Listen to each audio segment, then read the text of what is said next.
Kolkata high court ने OBC आरक्षण नहीं बल्कि मुस्लिम आरक्षण को लेकर के जो अपना फैसला दिया है वह स्वागत योग्य है। भारत का संविधान धर्म के आधार पर आरक्षण की अनुमति नहीं देता। वेस्ट बंगाल की मुख्यमंत्री टीएमसी की सरकार ने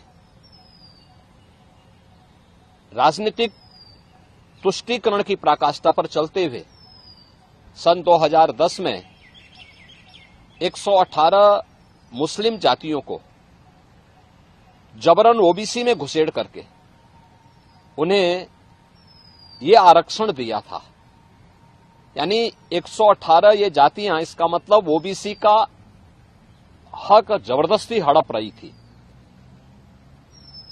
और इसी असंवैधानिक कृत्य पर माननीय उच्च न्यायालय कोलकाता ने टीएमसी गवर्नमेंट के फैसले को पलटा है और एक जोरदार तमाचा मारा है।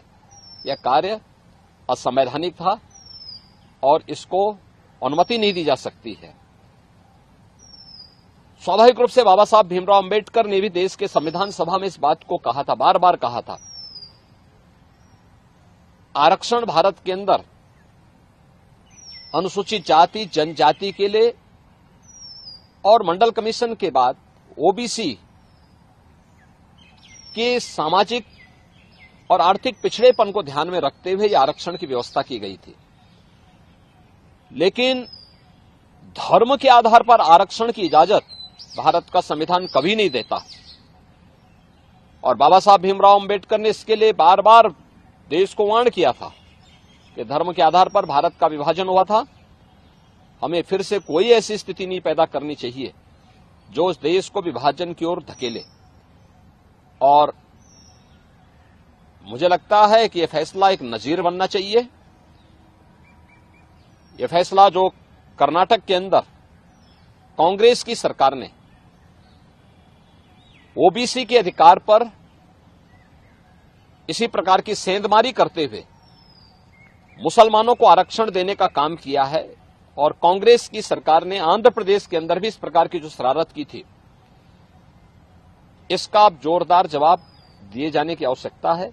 और मुझे लगता है कि किसी भी प्रकार के उस कार्य को जो असंवैधानिक हो, भारत के विभाजन की आधारशिला रखने वाला हो, भारत को कमजोर करने वाला हो, उसको कतई स्वीकार नहीं किया जाना चाहिए।